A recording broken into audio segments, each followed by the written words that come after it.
find your lack of faith disturbing.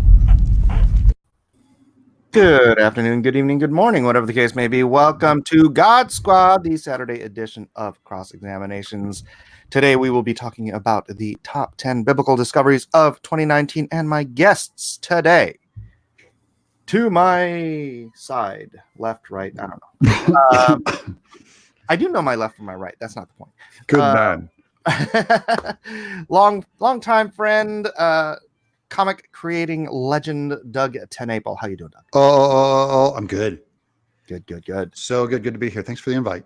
Absolutely, brother. And below us, but not beneath us, the gray one, Edwin Boyette. How you doing? Aloha. Aloha. Oi. So what's shaking in your neck of the woods, guys? How was your Christmas? It's lovely. Thank you. Loved it. I love Christmas. Christmas. Get anything fun? And the beloved Miss Tenaple, Angie, got me this a daily planner, my weekly planner. These are like an idol to me. These become my brain. I don't even use one. That's why I'm so. Oh yeah, this is because I'd lose every thought if I didn't have it. So yeah, I'm at that age where I understand when my dad would always say, "I don't want anything." These are my favorite trinkets, though. This is a gift where it seems loving, but really it's stupid. So this one, the beloved Miss Tenaple got me. This is for earbuds. It's an earbud plastic holder, so you can put them on your keychain. I go, this is like a first world problem, man. My earbud holder. I go, in your pocket. I go, thanks, honey. Oh, she's trying so hard. It's impossible to buy me gifts because I hate everything. And I only want sketchbooks and pencils. The same thing I've wanted for 30 years. Yeah. It's the only thing I use. I got a mouse. I got myself a mouse. Oh, good. I got myself a new keyboard. I got myself. Or no, they got me a secondary good camera. So I don't have one good camera and one potato cam. Is it too much to ask them to put a zoom button on these cameras? Like just you push a little button up top and it zooms in. It's like, no, you can't zoom. You have to do that through OBS. Stupid. I don't want to. Yeah, like I can figure out OBS. I finally reached that age where I'm happy when I get socks and underwear for Christmas. I know. Socks. I started requesting. I go, I need some formal socks. I'm out of black socks. I'm out of gray socks. I'm out of and long enough to go over my feet. So I'm with you. I'm going. Remember when you were a kid? You got a pair of socks and be like, eh. Yeah, but the tube socks come up to your ankles, so it's true. Hard. It's hard for you. I need the tubes to protect my tubes. Let's say hi to some people. Model 316. Hello, Roscoe Davis, Joe KP Money, Everett Todd, Kuzmeti, Curious, Roscoe. I said already, didn't I? Nice shirt, Mike. Reppin' San Antonio. Yeah, it's because it says Lone Star State on it, so that's why I got the San. When I was in San Antonio, I was desperately looking because it's Texas, so I'm like, they've got to have Lone Star shirts. The entire state of Texas is going to sue you for that using that name.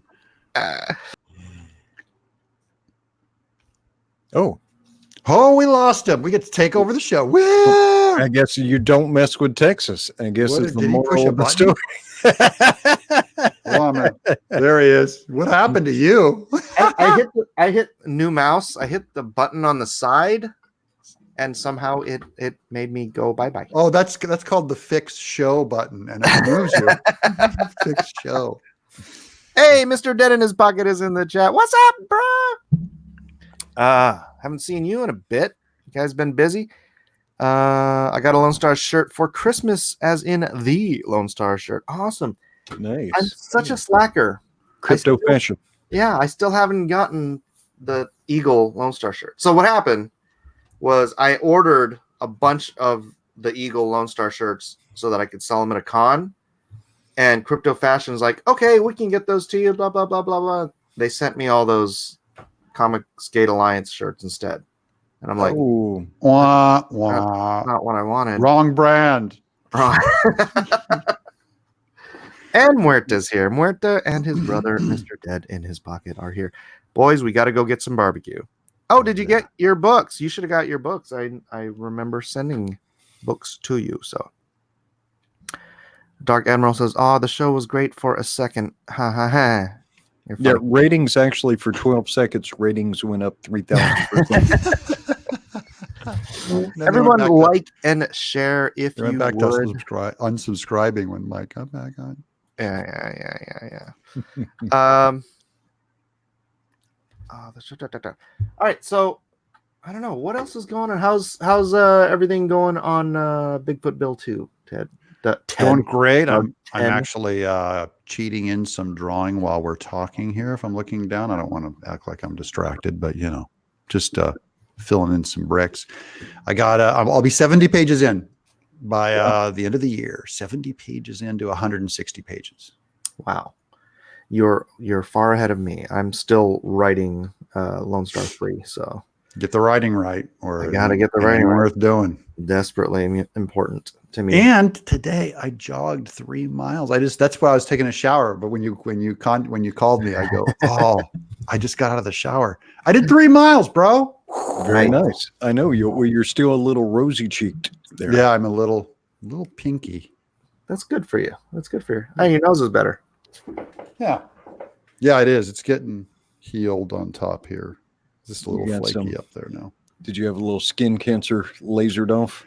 I do the self chemo tube of stuff that you put on for it's radiated cream. You should try hemp oil. Oh, brother, you sound like my wife now with CBD. Yeah, that's the magic ointment for everything. She's the herbal occultist. I've got an angle grinder. If you get any more stuff show up, we can just, yeah.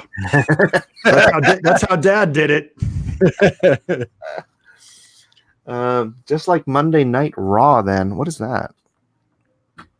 Oh yeah, Roscoe says let's all observe a moment of silence for Garbage Man. That was too bad. That was I don't want to say it was destined. Oh, did it not make it? No, that sucks. I mean, book is so good. It is fantastic. It's a phenomenal deal. Just a hard sell, I guess. I mean, do you think it could be the word Garbage Man, that it's a little garbage man-y, garbagey? Yeah, I don't because it looks amazing, the whole thing, but yeah, it's beautiful art. Aaron does excellent, awesome, beautiful work. Just couldn't find an audience. End of the year is a tough time to come in, and I listened to Aaron, and Aaron wanted 30,000 for it to be viable. Yeah, and so he opened with a $30,000 goal. That's steep, man. But Indiegogo people are not used to seeing that. Yeah. People are used to seeing 1,000, 3,000, 5,000, somewhere like that. Well, our last year we were starting with $10,000, $15,000 goals. My first was a $15,000 goal for Lone Star 1. I think I put in 12,000 for Bigfoot Bill too. Yeah. Now I just put like 500. I'm like, whatever. Let's get. Yep. Roscoe says it still raised about 15,000. Maybe a different dynamic will get it going.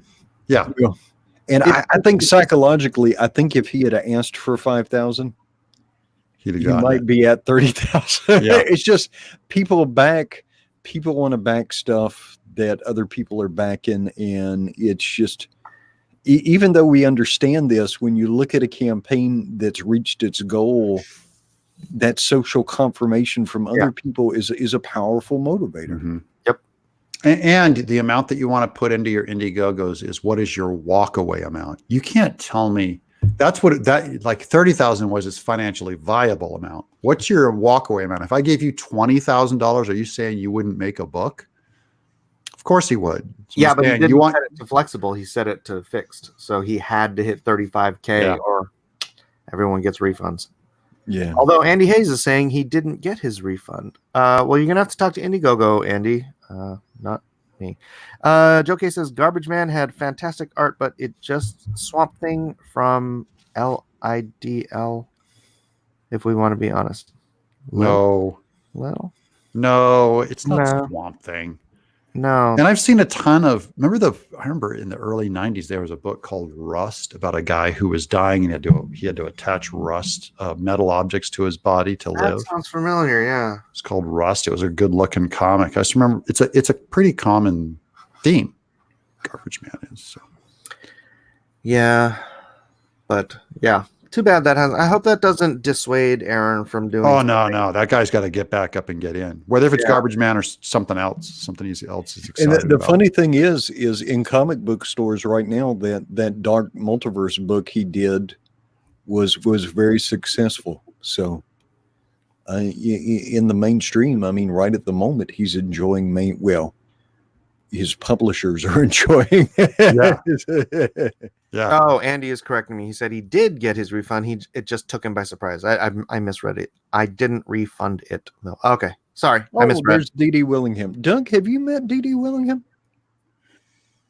Sounds familiar. She's in our chats. Hey, Didi. She acts as a moderator for us, but she is a artist in her own right and does daily art streams about 5 days a week. And, wow. And teaches people how to do stuff and just works across a variety of mediums. She is a beautiful person, though, and very entertaining. Cool. I got to check it out then. That's what I like. I like those kinds of podcasts. I love the art education stuff too. I need it. And she's saying, hi, guys. And then she says that Mike is greater than Edwin. I'm not sure if she hit the right key, but I'll take it. She was talking about weight. She's making a weight. To be sure, you don't weigh more than me, do you, Mike? I'm about 175 right now. I'm 3 pounds heavier than you. I'm usually 180. I don't know how I'm 175 over the holidays. I got down to like 203 over the holidays. Wow. I was getting down there for me. That's like skin and bones. Hey, Dennis Baruch is here. Hey, you guys want to jump over to this article? Oh, yeah. We're almost 15 minutes into the program. Yeah. Here, let me share screen. Share screen. Mm-hmm. And Edwin, the man with the voice, I'm going to have you read. All right. Biblical Archaeology's top 10 discoveries of 2019. A glimpse at the important excavation work revealed this year. And this is amazing that like stuff that we're reading about from 3,000, 4,000 years ago is now being confirmed by archaeology. Yep. There's some saying like every time an archaeologist's spade hits the dirt, another atheist is converted. Oh, wow. Something like that. I can't remember what the exact saying is, but it's just the preponderance of evidence and the absolute lack of contradictory evidence of the historical tales of the Bible is it's a thing a lot of people just ignore in order to hold on to their false. If it was anything of what they said it was, which is made up and fabrication or exaggerated or whatever, then the archaeology would have shown that by now. And it's embarrassing how the archaeology keeps confirming the Bible. And there is not I don't know of any, there might be, but I don't know of any archaeological find that counters what's in the Bible. So it would be in the news. Yeah, it is actually reliable history also. It's a reliable history book, come to find out. Doug, have any of your people ever tried to get together with any of the descendants of David and have, any kind of reconciliation, maybe like a slingshot contest or? Oh, that'd be cool. My Nephilim, my mysterious. Yes, and the name comes from Nephilim. The Nephilim, the people of the people of yore. All right, let's get back in the article. From Goliath-sized walls. Goliath, yeah. My people. To clay seal impressions the size of a fingernail, archaeological discoveries announced in 2019 continue to add context to our understanding of the Bible.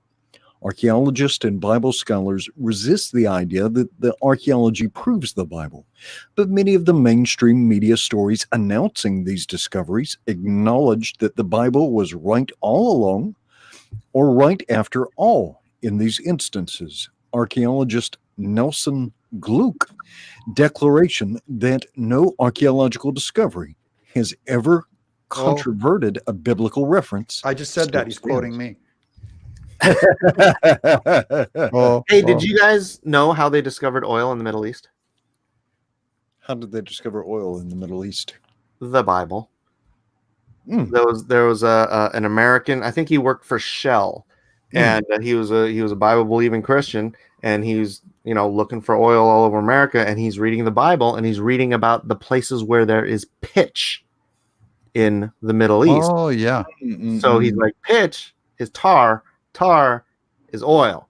So he went over there and he made the deals with the Saudis and whoever to start digging for oil, and they're like, whatever, it's just that black crap, we hate it. And so he started, and then when it started making all that money, the Saudis nationalized all of his equipment and stole the oil from us that we were stealing from them.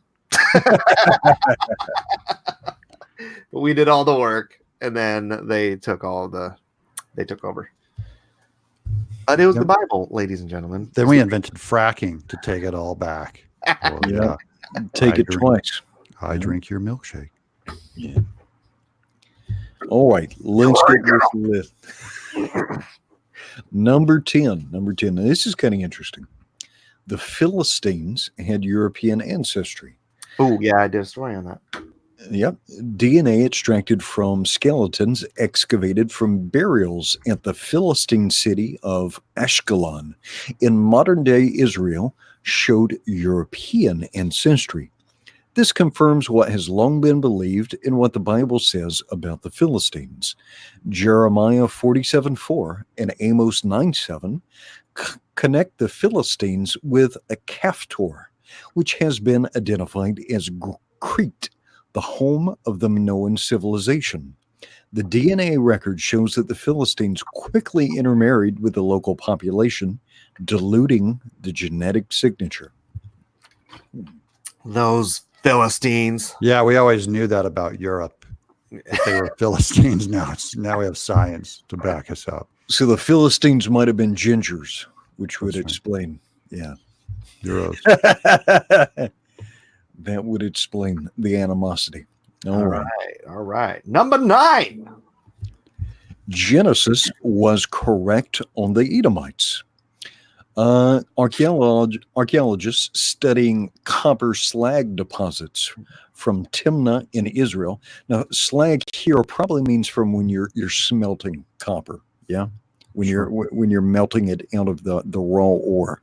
Archaeologists studying copper slag deposits from Timnah in Israel and Fanan in Jordan, 2 sites south of the Dead Sea, found that the Edomites used advanced standardized techniques more than 3,000 years ago to mine copper. In light of this discovery, they concluded that the Edomite kingdom was formed by the middle of the 11th century BC, about 300 years earlier than previously thought.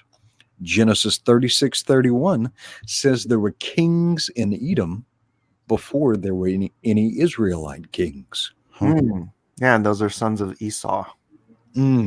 Oh. The hairy one. That would do it. Probably doesn't mix well with smelting copper, though. Just saying. Molten metal and arm hair do not mix. No.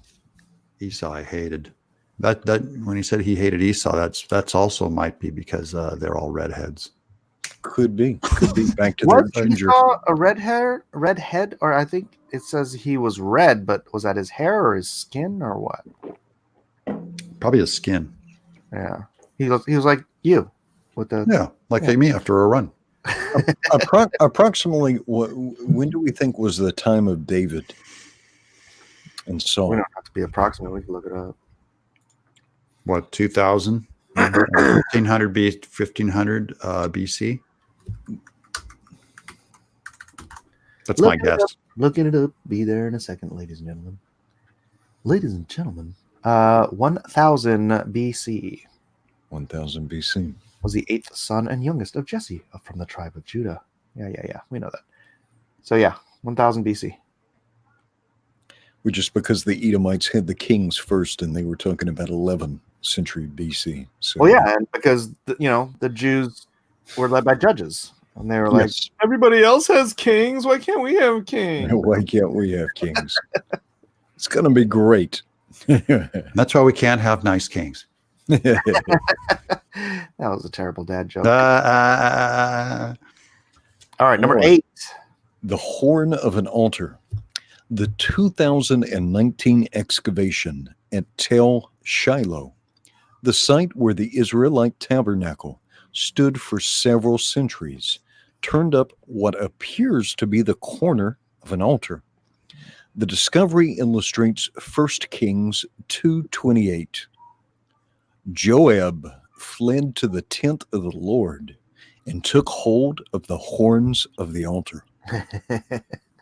Yeah, that's because he was about to be executed, and so he grabbed onto the horns of the altar to try to beg mercy from being. God told somebody to kill him, if I remember correctly. Huh. Um, you know me with the Old Testament. like, I'm holding on to God. I know nothing. Doug, how do you not just love digging into the Old Testament? I don't get it. I've read Genesis like hundreds of times, and everything else I'm just kind of like, eh. And I'm a big Ecclesiastes and Proverbs fan. Job, that too. Everything else, all the kings, all the judges, all that stuff, I've hardly read but one. But it's fun, man. It's fun stuff. Well, I mean, it's not fun. It's fun for me. I like digging into it. But they're just great stories and horrible stories. But it's a lot of stories and prophecy, and I kind of dig the prophecy because reading Old Testament prophecy always just leads me into New Testament prophecy. Yeah. So it's always fun because when you're reading the prophets, it's like, man, Christ is in here everywhere. How do people deny it when they read through the Old Testament that Christ is like on every page in every story?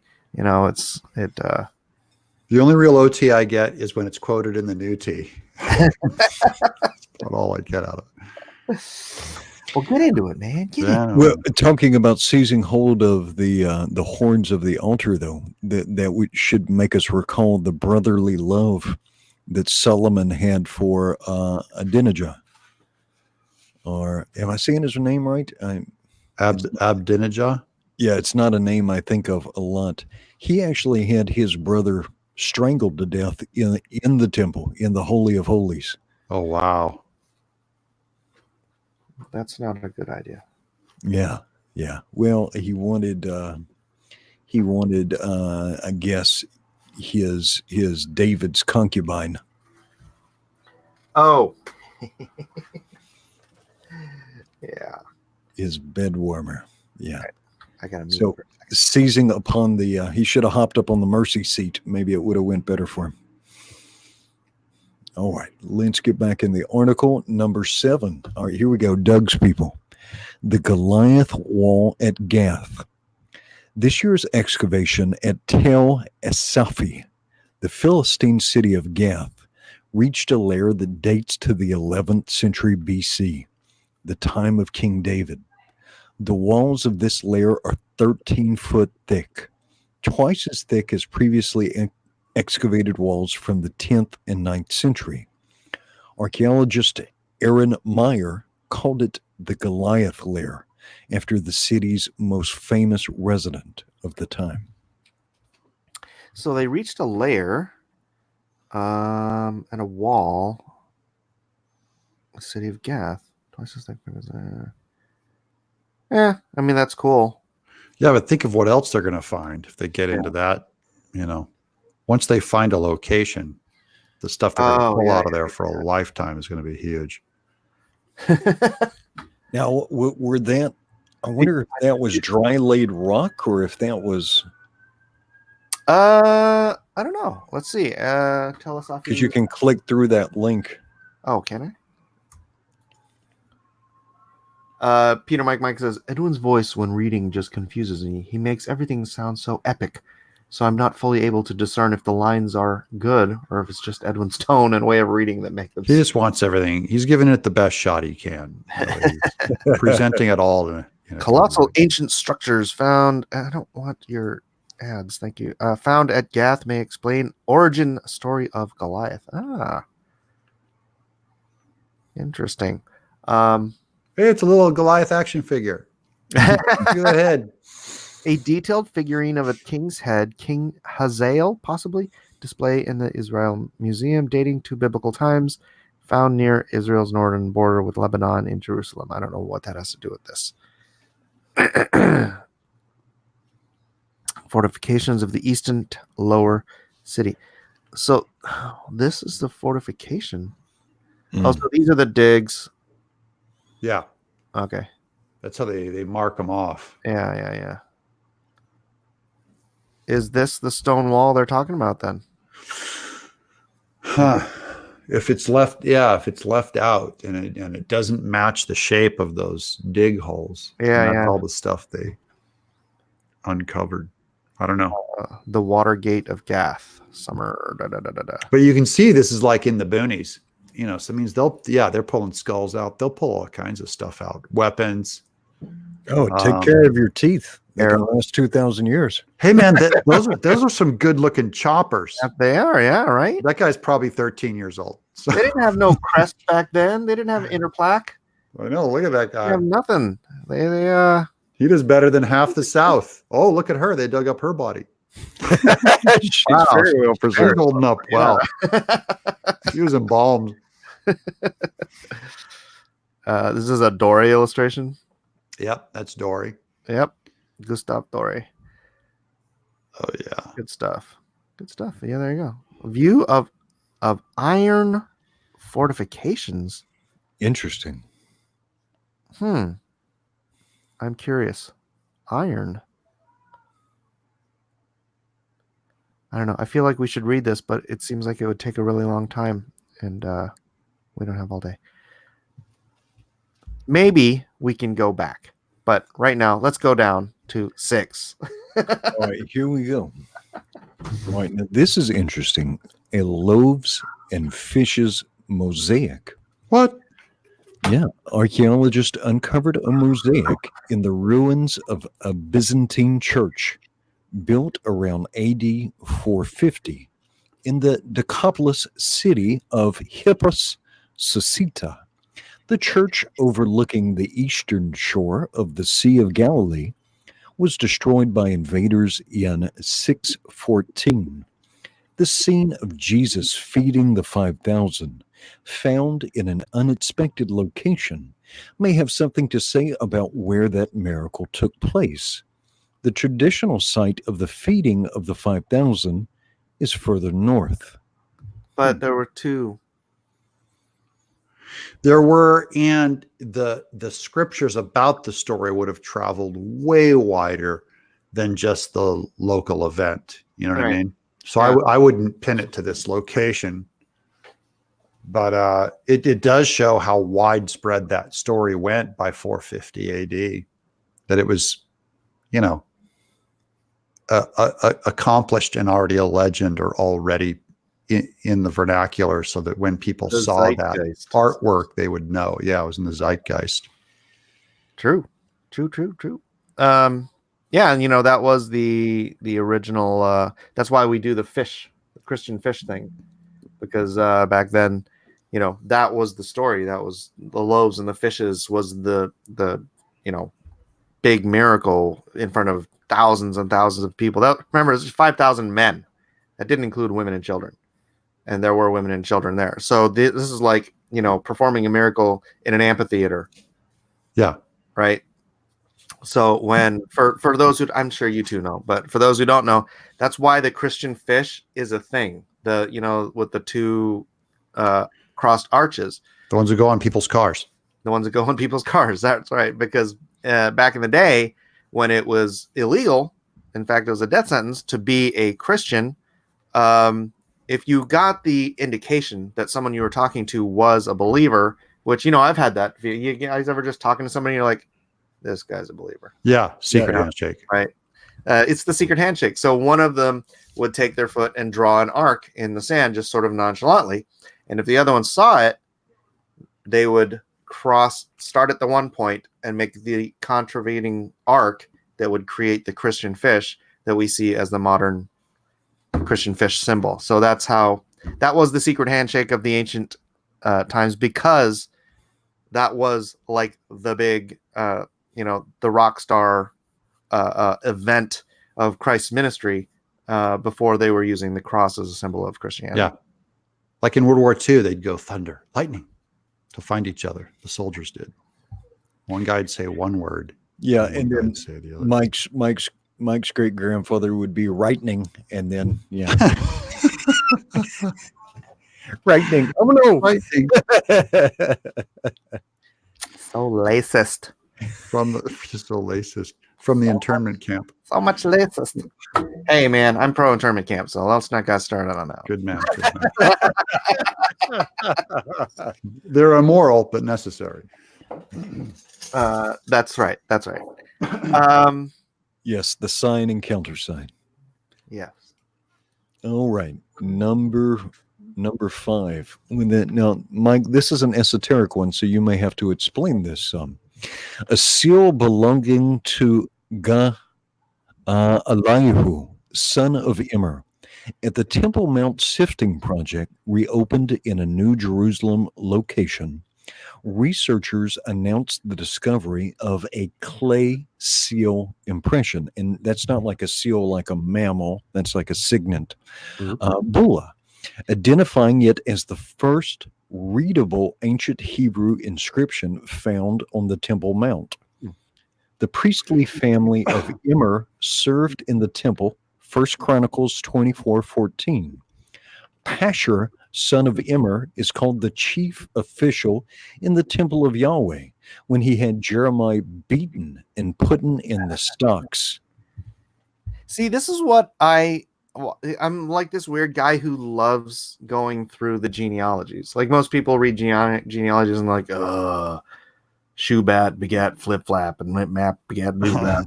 And then they just trudge through it, like, because it's part of the. To me, it's like it places all of these people in a historical timeline, and it's just when you're reading through a genealogy and names pop out that you're like, oh my gosh, I know him. He's the grandson of this guy, and he did this and that. Yeah. And then you have things like this, where this is why it was important that you knew the names of these people, because, I mean, it's like the Pontius Pilate thing, right? They could have just said, oh, the proctor of Judea, but they're like Pontius Pilate. And then what, like 5 years ago or something, for the first time in 2,000 years, they found Pontius Pilate's actual name engraved in a seat in an amphitheater. Right? And they're like, there you go. You guys have been saying for 2,000 years that this guy didn't actually exist. Yeah. Bam. It's right there. So genealogies and names and times. I mean, the Bible's always like, on the 3rd day of the month of Tishri in the 1st year of King Hezekiah. It's like nailing down the historical events to an absolute timeline. And then that's part of the reason I enjoy the Old Testament, because it's like it is history and it is laying it all out for us. And then you can find something with the son of Immer, and it's like, bam, another nail in the coffin of doubt that this is a historical document. Reliable. And it's also if they were trying to create a fake narrative, usually you don't get the details right. You blow off the details. Mm-hmm. And the Bible is right even in the details, as if it is meant to be viewed as it's so reliable, like the details reinforce it. Yeah, not just that, but if you're creating your own false narrative, or your own narrative, history is written by the victors, right? Yeah. So when you read a historical account from the Russian perspective, you're reading how great the Russians are, or you're reading how great the Mongols are. You're reading how great the Ottomans are. How bad the other people You're reading how bad the Israelites are when they're writing their own history. Yeah. It's like unique in antiquity that you have this very long and detailed historical documentation of just what a horrible Embarrassing. group of leaders. It's like king after king after king. It's like, and he did what was right in his own eyes, and this is why God cursed him, and he was terrible. And then, like, once in a blue moon, you have Josiah, who's, and this guy did what was right in God's eyes. It's like 12 kings later. But it's remarkable, and it's unique in history as far as I'm aware. That criticism of the historical account that is so critical of the people itself. Yeah. And it's not to say that the Jews are horrible. That's what I'm saying. That's not what I'm saying. It's that they're human, and it's that their history does not read like it's a fiction that they came up with to make themselves look good. It doesn't. Same with the early Christians. It doesn't read that way. Right. Like I was saying, remember in the Doug versus EVS debate, I brought up at the very beginning, look, this is Doug's perspective. This is Ethan's perspective. This is my perspective. Everyone is the hero of their own story. Yeah. Mm-hmm. Right. So they're going to tell their perspective from that perspective, but that's not how the Bible was written. That's right. God is the hero of the Bible. Period. Guys, be quiet or get out. Yeah. Be quiet or get out. We sometimes you wonder, are you hearing a line from Star Wars or the Bible? Because the way they describe Jerusalem sometime, you want to say, you'll never find a more wretched hive of scum and villainy. Scum and villainy. From the historical account. He borrowed a lot from the Bible, Lucas did. Speaking of, Toffler says, thanks for the not Rise of Skywalker stream. Peter Mike says, the other day, Mike, you said the story of the Jedi Order was a story of failure. Now you are saying it about Jews. Well, Paul would say, be very careful, because if God was willing to chastise the natural branch, those of us who are engrafted, and so I don't think it was a failure. I think I am thankful that the Bible includes so many examples of temperamental men who fail and then reconcile. I'm glad apart from Christ that the Bible is not full of perfect people, because I'm not a perfect person. No, even the heroes, dude, a long time ago, I wanted to do a book called Heroes and Villains of the Bible, like a Marvel universe, but with biblical characters. And I was constantly remarking that a lot of the characters are in both categories. It's like Game of Thrones. Yeah. Right. You've got good guys doing bad things, and you've got bad guys. King David. I mean, is the king of them all. I mean, what a scoundrel. Yeah.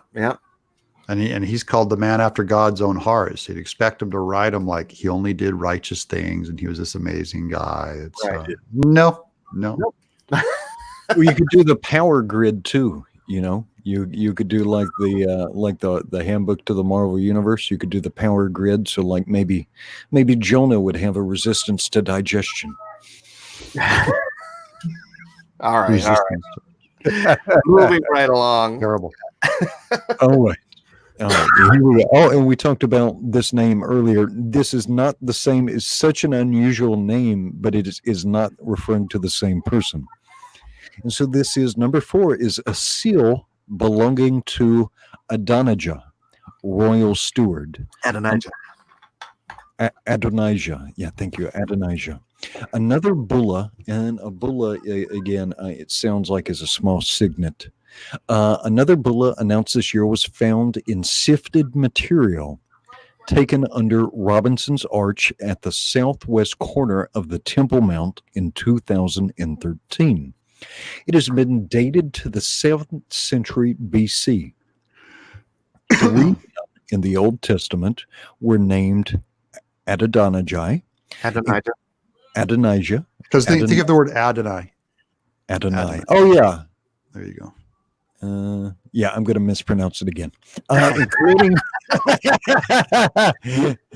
Including a son of King David, but none of them lived in the 7th century. So this is a 4th Adonijah. You can't do it. It's all right. That was the last time it was mentioned. Adonijah? Adonijah. Adonai. Put Adonai is the name. I forgot. Adonijah. John is also a name. Jah is Jamaican for God. Adonijah. Yeah. So I want to pronounce it like a Hawaiian word almost. The position of royal steward is known from several biblical texts. So this seal, this small signet that I guess he would place his mark on different things, maybe purchase orders or records.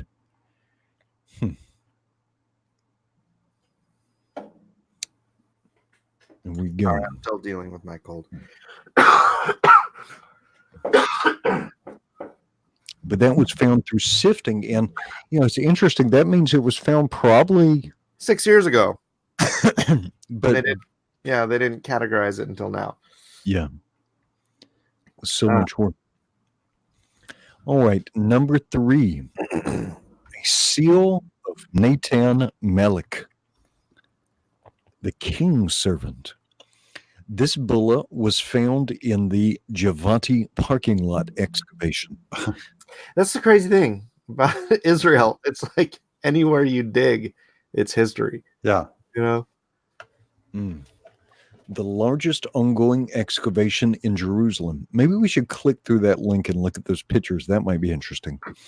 Archaeologists recovered it from the ruins of a building that was probably destroyed during the Babylonian destruction of Jerusalem in 586 BC. So almost, 2,500 years ago, 2,600 years ago. In 2 Kings 23:11, Nathan Melech is described as an official in the court of King Josiah. The phrase servant of the king appears often in the Bible and on bulle. Or bullai. What is the plural of bulla? Is it bullai or bulle? Bully. I don't know. Bully. I have no idea. So yeah, it's a signal. It's a document marker. Seal. And there's a guy in here, Yuval Gadot. Any relation? Gad? Oh, interesting. Gadot is probably like Smith in Israel. It's probably a very common name. Oh, they didn't put a whole lot of pictures in there. No, they didn't. There's just that tiny little picture. Oh, wow, but if you click through where it's highlighted, that is a massive excavation. Wow. Wait, where it's highlighted? Oh. So there's, and then scroll all the way down to the bottom. Right there. Yeah. In the parking lot. Look at that. It's crazy. Your parking lot is on top of an ancient wall or an ancient city. Yeah. Just cities getting buried under Greece cities. is like this too. I heard from someone in Greece that it's like, you can't put in new plumbing and stuff because it's like every time you try to do something, they discover some archaeological thing. So it's their version of environmentalists. Yeah. Have you ever been to Israel? I have not yet. I have not either. My wife has been talking. Maybe we should plan a vacation together. Yeah. I would love to go walk around Israel. We're ready. I'm not ready yet. I need a couple good campaigns first. Couple more books. That's an expensive trip. But I'm down. I'm down to go at some point. That was 3, right? Nathan? Yeah, that was 3. Right. So now we are back on 2. Number 2. All right. Kiriath Yearim, identified as Emmaus. It looks like there should be another A-E in there, doesn't it? Emmaus. Kiriath Jearim identified as Emmaus. Now, why is this number 2? Well, let's find out. In the story of Jesus and the 2 disciples on the road to Emmaus, in Luke 24:13-34, the location of Emmaus is described as 60 Roman stadia from Jerusalem, which translates to about 7 miles. For centuries, scholars have tried to pin down the location of Emmaus. Sites at various distances west of Jerusalem have been proposed, but without archaeological evidence. By the way, this is the story where Jesus gets to be sarcastic.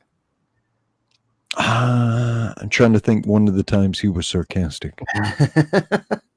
This is when the 2 disciples walking to Emmaus, and Jesus shows up under the fig tree. And no. This is after the crucifixion and the resurrection, and they're walking to Emmaus, and Jesus appears next to him, and he's like, "What are you guys talking about?" And he's like, "All the things that have happened in Jerusalem." And he's like, "Oh, what things?" And they're like, "What rock have you been hiding under?" He's all exactly. Yeah, exactly. All right, so here we go. Let's see. Israeli archaeologist Israel Finkelstein, known as a biblical minimalist and Bible critic, offered this new identification based on the Hellenistic era fortifications his excavation uncovered at Kiriath Jearim. He notes that there are 2 lists of Hellenistic fortified towns around Jerusalem from the ancient historian Josephus and in 1 Maccabees 9:50. Both of them include Emmaus. Kiriath Jearim is 7 miles from Jerusalem, and 7 miles is about that 16 Roman stadia. Kiriath Jearim is mentioned numerous times in the Old Testament, most famously as a place where the Ark of the Covenant was held. 1 Samuel 7:1-2. Before King David moved it to Jerusalem. They made such a mess out of moving the Ark. Oh, man. Well, people would die every time if it fell over and they grabbed it or something. They just and the reason he got kind of murdered there is because God says, this is the way you move the Ark. So even him being there to reach out and steady the Ark as it was on that particular wagon was all wrong. Yeah.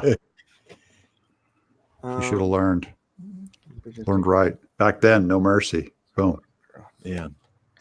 We got to get that gopher wood. Yeah. Got to get them gopher wood poles. Was it gopher wood, Mike? By the way, the story of those 2, this is like the greatest Bible study ever, because on that 7-mile walk, Jesus explained to those 2 disciples how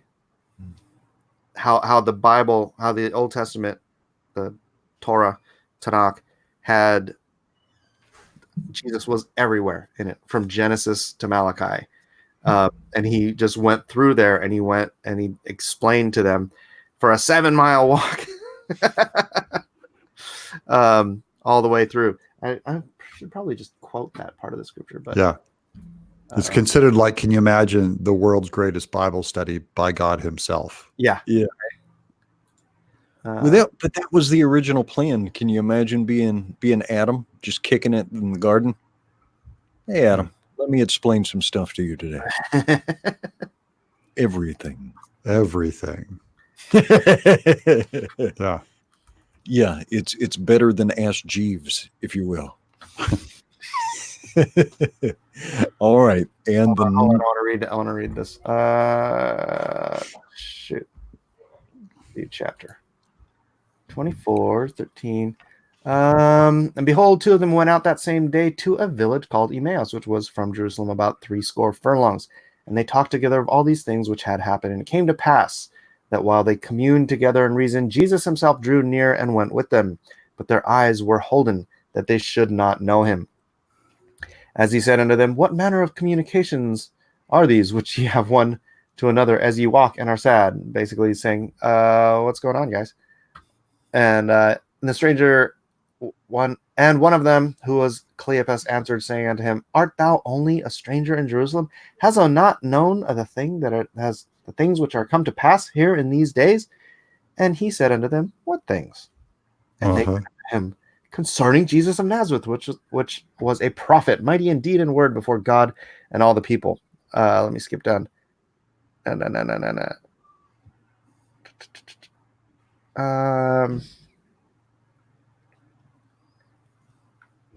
Where was it?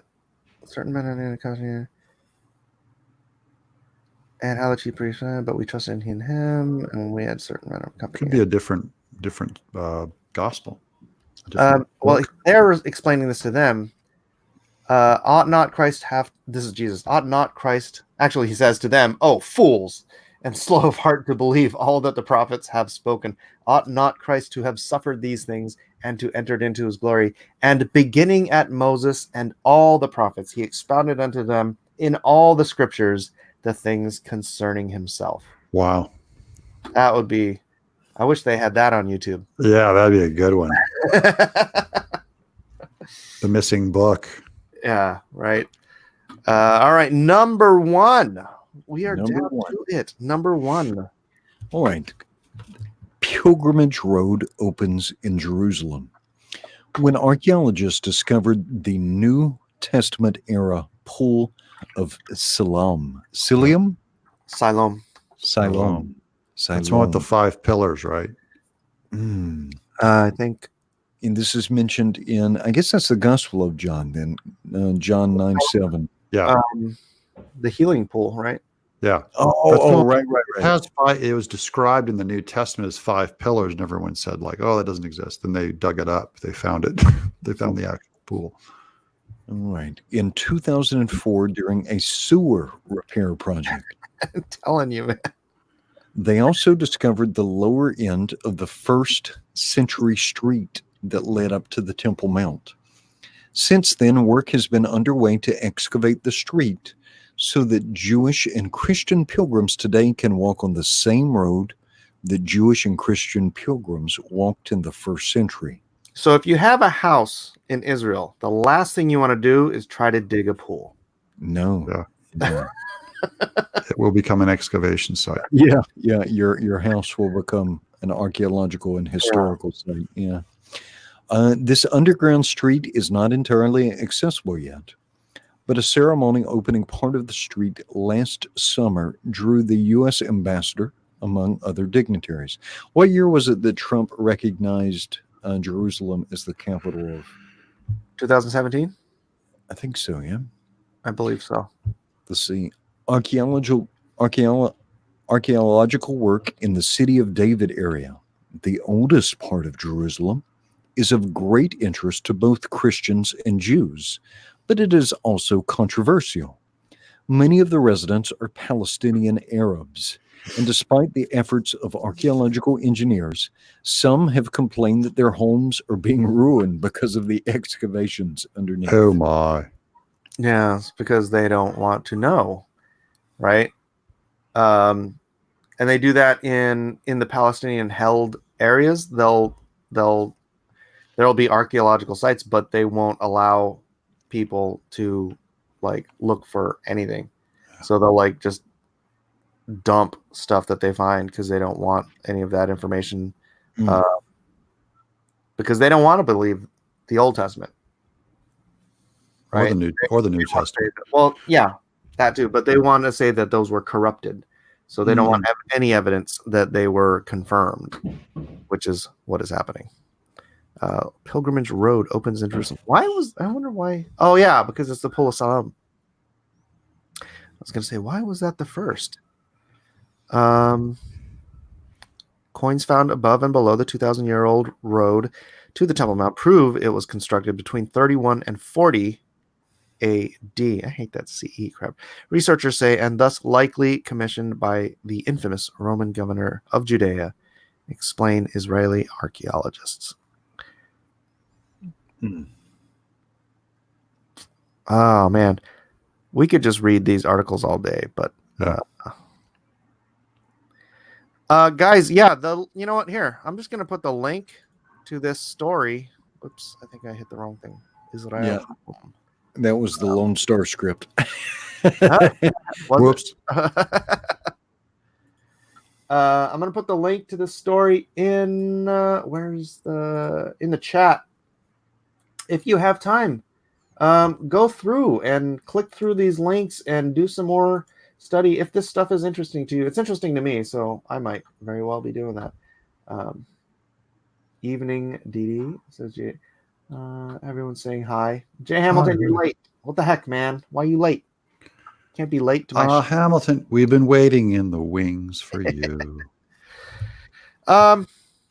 So in conclusion, yeah, is what we said in the beginning. Every time they discover something, it is just another a point of evidence that the Bible, as a historical document, if nothing else, which obviously that's not my contention, but if nothing else, as a historical document, it is essentially the most reliable set of documents in antiquity, bar none. I can't think.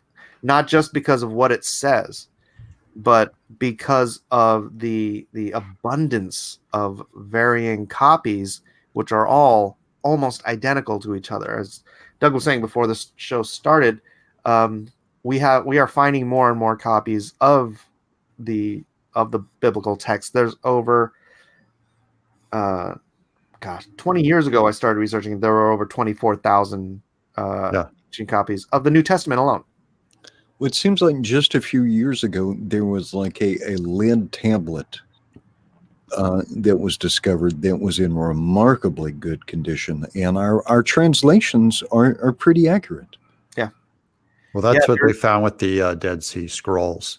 Right. And then they found the copper scrolls and they found the silver scrolls, which predate those by, I believe, 400 and 700 years. When they first found them, they said, we can update our Bibles now that we have these translations of Daniel from 500 BC. And they compared them to our modern books. And they said, oh, wait a minute. They're dead on accurate. Yep. And they prophesied the birth of Jesus. Because they assumed that Daniel especially had been augmented in some way because its predictions were so reliable. Yeah, was it? No, I'm thinking of Ezekiel. Ezekiel's in there too, and so is some of Isaiah. Yeah, but the finding copies of Ezekiel that predate Alexander the Great would be remarkable, because they've been trying to say that was written after Alexander the Great because of how accurately described the destruction of Tyre. Just dead on accurate. But good stuff. Peter Mike says, as an agnostic, part of my interest for CE and for GS is the historical part for sure. That's why Bible studies are so interesting to me. Well, we are glad to have you here, Peter Mike. Agnosticism is the road I was born walking. All right. Well, we got to make sure you have some good campaigns this year, so we can do that trip to Israel. Yeah. We should do a GoFundMe. Just GoFundMe Mike's trip to Israel. Got to fund 7 people going to Israel. Yeah, Mike and his kids. And it's is it completely on the other side of the planet? Or Eden and Elijah could watch the kids. Well, you know what's funny is Eden and Elijah, because they're both quarter Jewish, they qualify to go free. Right of return. Right of return. It's a thing, but Elijah was filling the thing out, and he put that he was a Messianic Jew. Oh no! And reject. Yeah. Sorry, kid. Just found out that the thing with the and yeah, because my nephew Justin went to that, and man, it lit a fire. He was raised practically agnostic by his dad, who's my brother-in-law, and he went to Israel, and man, that kid was just, he had his faith just, he's all about Judaism now. He's like, it's crazy.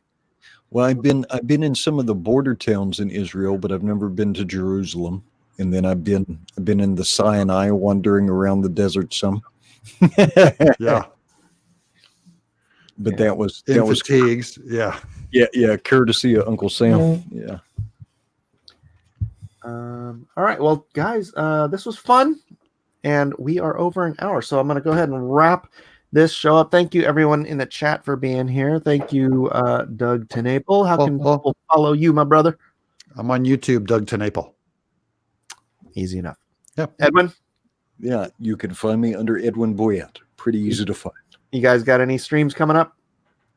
Always. I've just been live documenting my drawing. Docu-drawing. Well, I just did the wrap up of the top 100 comic books on Indiegogo, and Doug was number one. Number two for backers for all of 2019, and Mike Miller with Lone Star Soul of the Soldier was number 5 for backers. Top 5. You were 5 on both. Oh, and for funding? Yeah, for funding and for backers. Very nice. Let's do top 4 next time around. I hope certain other people start. Never mind.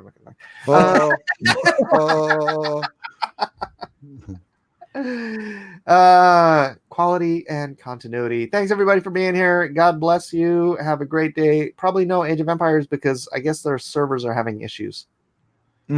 So I don't know. We'll give it a try, maybe. Other than that, love you all, and just remember, I find your lack of faith disturbing.